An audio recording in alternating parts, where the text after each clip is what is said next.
courtesies. I call Senator Scarr. Mr President, let me paint you a picture. The year is 1990, nearly 30 years ago. We're in the middle of a federal election campaign. Bob Hawke is Prime Minister, Andrew Peacock is the opposition leader, and I'm in the Queensland Young Liberals manning an information booth in the outskirts of Brisbane. It was tough going. Whether due to my lack of political salescraft or otherwise, the cult from Kooyong was not resonating with the punters. Very few people had taken my material, but I had received many helpful suggestions regarding alternative uses for my brochures, some of which would have been biologically challenging to implement. Then I see this fellow making a beeline directly towards me. He has a determined look on his face. He is dressed all in black. He's rolling a cigarette in his left hand. I'm not sure what to expect. All of a sudden his face breaks into a magnificent smile and he thrusts his hand out and says, "Great to see you campaigning out here." I shake his hand and listen to his story. He had owned a smash repair shop that employed 5 people. His business was destroyed by catastrophically high interest rates. He lost the lot. Under the financial stress, his marriage broke up, and he was living in a 1-bedroom flat trying to rebuild his life. I cannot remember his name, but I will never forget his story. And I will never forget the lesson I took away that day, and which I now bring to this place. The decisions we make here have an impact on people's lives. The decisions we make here matter. In making those decisions, I'll bring my own values and convictions. 70 years ago, in 1949, Sir Robert Gordon Menzies voiced the perfect articulation of my values. I cannot better it. At the height of an election campaign which would determine this country's future, whether it would go down the path of socialism or the path of liberalism, Menzies said, "The real freedoms are to worship, to think, to speak, to choose, to be ambitious, to be independent, to be industrious, to acquire skill, to seek reward. These are the real freedoms, for these are of the essence of the nature of man." Those words are just as relevant today as they were in 1949. Speaking them now inspires me just as much as when I first read them. There are people in the gallery here today who came to this country to escape persecution for their beliefs, religion or ethnicity. One is a survivor of genocide. Another lost close school friends when their place of worship was attacked in his country of birth. My friends came to this country so that they could enjoy those great freedoms of the individual: freedom of speech, freedom of religion and freedom of conscience. I believe that each individual has a private domain of belief and thought where the state has no right to intrude. As Menzies said, it goes to the very essence of what it means to be a free-thinking individual, an individual who is sovereign over their own thoughts, beliefs and conscience. But today, from a cultural perspective, there is a growing level of intolerance to the expression of certain opinions, beliefs and thoughts. Sometimes it reminds me of a story told by Alexander Solzhenitsyn in his searing indictment of the Soviet Union, the Gulag Archipelago. There is a regional meeting of the Communist Party. A party official pays homage to Stalin and the attendees all stand and start applauding in furious acclamation. Very soon they start to tire, but then the question becomes, who will be the first to stop clapping? They start to look anxiously at each other. What are they to do? For now the commissars are watching and waiting. One brave independent soul stops clapping and sits down. The balance of the audience gives a collective sigh of relief and collapse into their chairs. Sure enough, the first to stop clapping is hauled out by the commissars, never to be seen again. Mr President, there must always be a place in our society for the first to stop clapping, for the person who decides not to clap at all, for the iconoclast, for the sceptic, for the courageous one who in a crowd of conformity points the finger and shouts, "The Emperor has no clothes." Whether it is the maintenance of free speech on our university campuses or respecting the conscience of medical practitioners with deep religious faith, I will always be a fierce defender of the right of the individual to express their views, to hear other people's opinions and to be sovereign over their own beliefs, thoughts and conscience. There is a link between the freedoms of the individual and economic freedom. You cannot have one without the other. In 2015, the Liberal National Party debated its values. One contribution I made was adopted. We should strive for a society which provides opportunity for all and support for those in need. The freedoms which Menzies referred to in 1949, to be ambitious, to be independent, to be industrious, to acquire skill, to seek reward, those freedoms are about opportunity, the opportunity to seek reward for effort. Through that process, the resources are generated to enable society to support those in need. And when I say society, I do not just mean government. I do not believe that raising taxes and greater bureaucracy is the way to support those in need. Sometimes even the best intended policies hurt those they seek to help. Good intentions alone do not make good policy. The best support ever known to humankind for each and every one of us is a loving and stable family unit.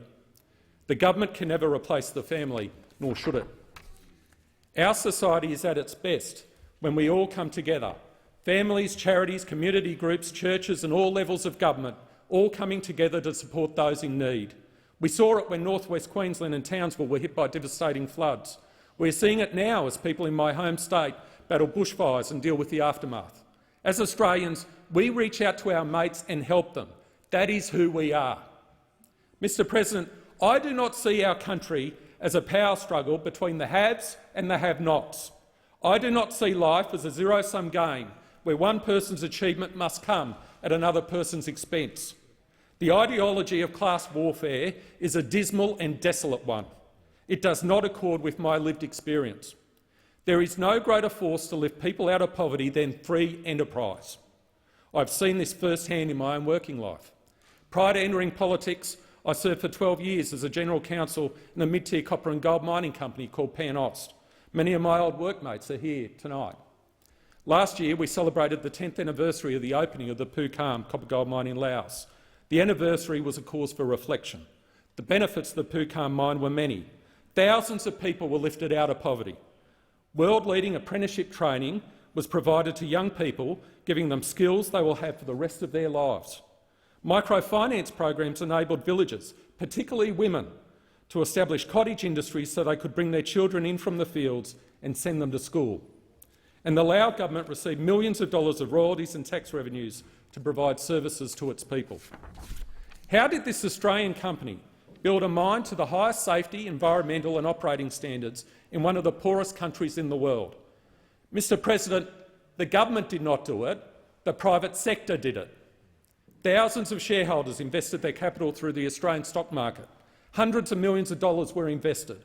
Only after employees and suppliers were paid, only after the government received royalties and taxes, did the shareholders receive a return. That creative and entrepreneurial process operating across international borders lifted thousands of people out of poverty and provided them with the skills for the rest of their lives.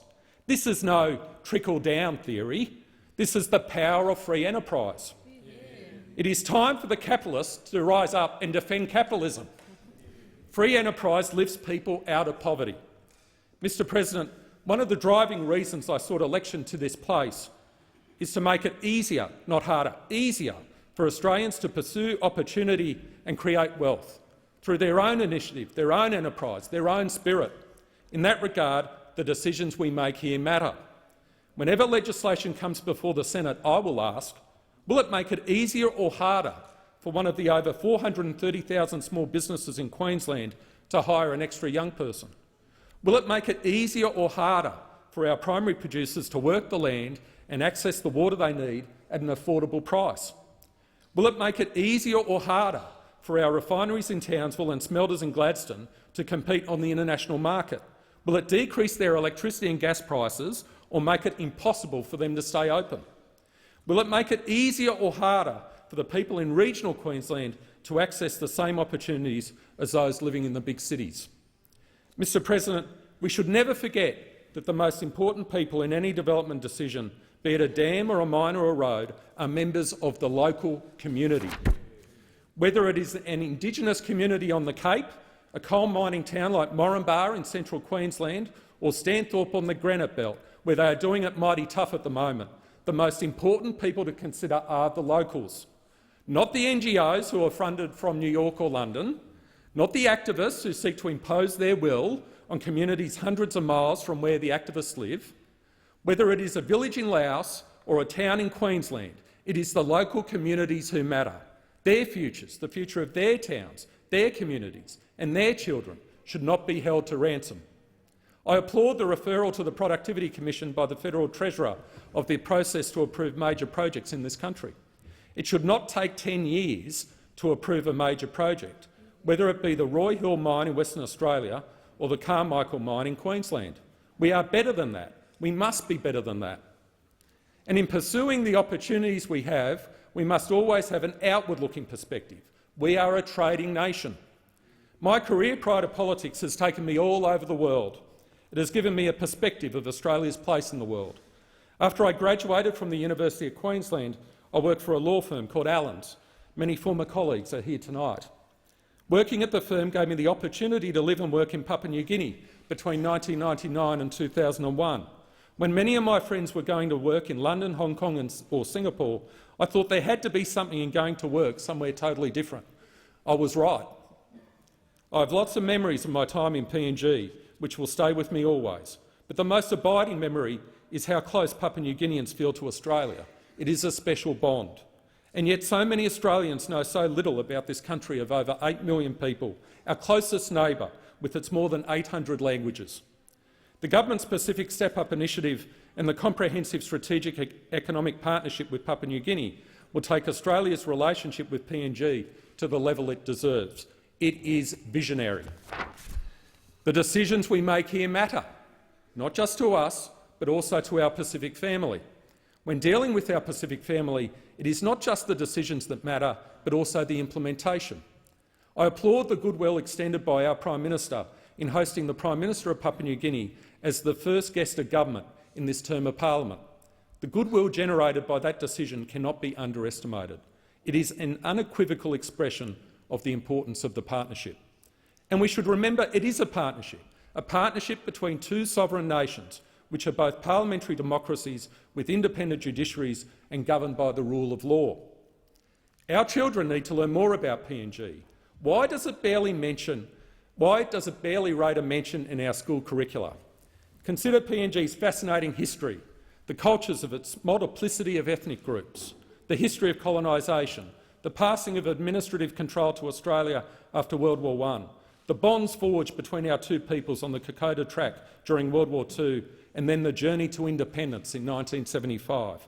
Our children should learn this story and come to feel as close to PNG as Papua New Guineans feel to Australia. Cairns has a key role to play in the partnership.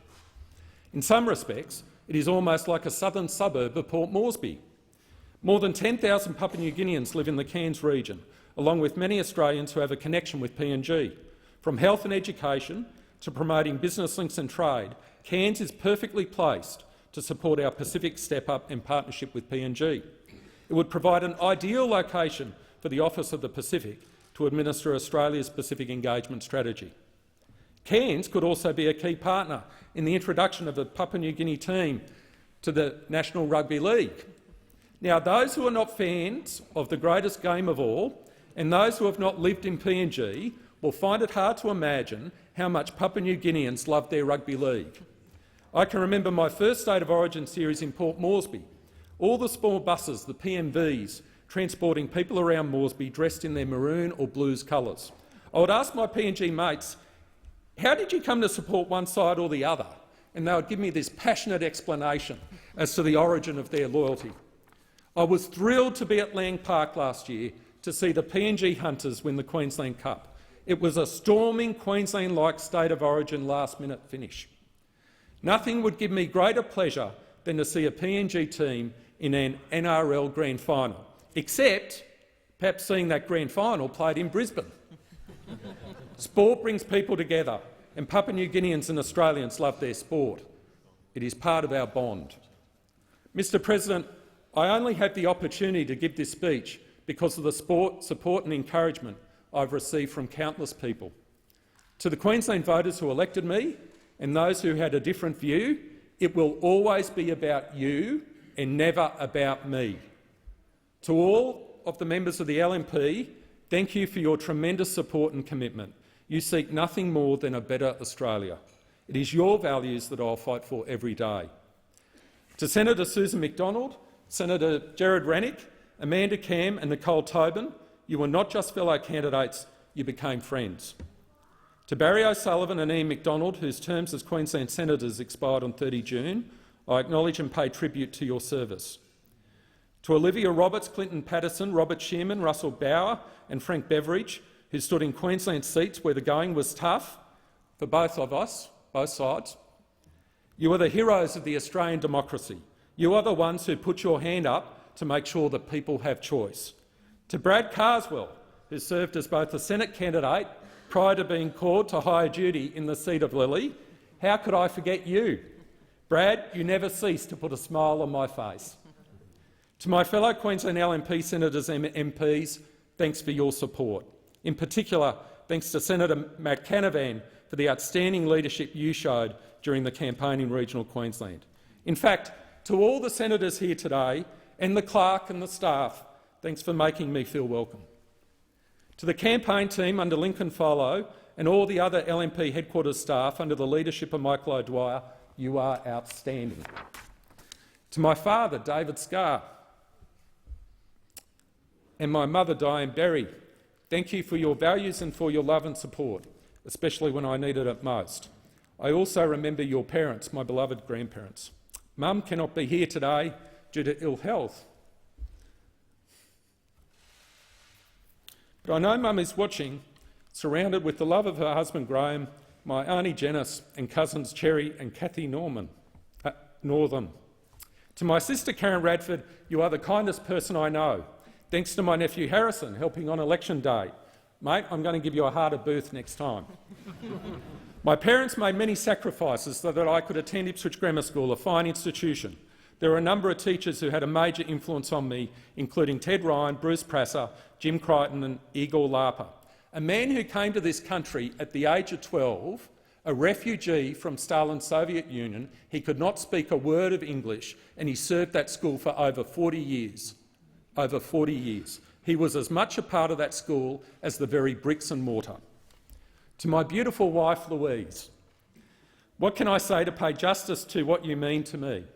I could not have undertaken this journey but for your unconditional love, wise counsel and support. Anything positive I contributed in this place is as much Louise's achievement as it is mine. When I look up at the gallery, I see many people from every part of my life. I see a previous leader of the government in the Senate, the Honourable George Brandis. I see the best man from my wedding, Michael Lee, who worked side by side with me on election day. I see Louise's sister, Genevieve Mortis. I never tire of bragging that I have a sister-in-law with a PhD in pure mathematics. Thanks also to Peter and Don Mortis for their encouragement. I see Nat Hutton, my scrutineer in my pre-selection. There is nothing like acting as a scrutineer in a pre-selection to nail your political colours to the mast. Thanks, mate. I see people who have provided encouragement, support and inspiration to me along the journey to this place. There are too many to name, but please know how much you mean to me. Mr President, let us reflect on what is truly special about Australia. We have the richness of 60,000 years of living history and culture. One of my boyhood heroes was Neville Bonner, the first Indigenous representative to sit in this parliament as a Queensland Liberal senator. In 2003, I wrote a submission to the Australian Electoral Commission calling for a seat to be named in his honour. It was.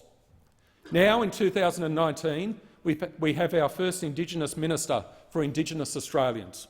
We have come a long way, and we should reflect on that as we continue walking our path together.